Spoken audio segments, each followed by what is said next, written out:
Il est 15 h, une centaine de jeunes courent vers la rocade de Rennes pour la bloquer.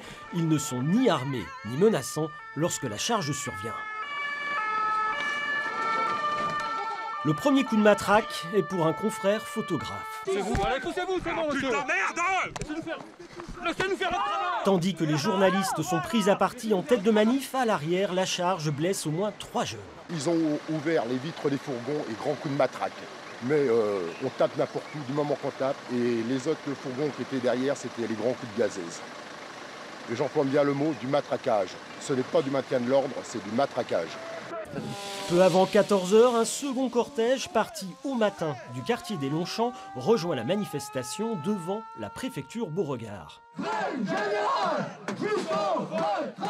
Malgré ce renfort, l'humeur est un peu maussade, comme un sentiment d'impasse. Le 49.3 qui est censé être un truc exceptionnel, ça passe.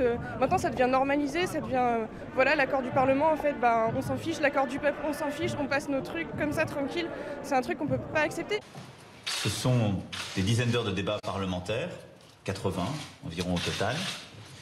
Plus de 300 heures de concertation avec l'ensemble des partenaires sociaux pour refonder la philosophie de notre droit de travail, son état d'esprit, avec des effets profondément structurants sur l'emploi, en particulier pour les plus jeunes et les moins qualifiés. Une exaspération partagée aussi bien par les manifestants que par les forces de l'ordre. Le dialogue social serait-il un vain mot ?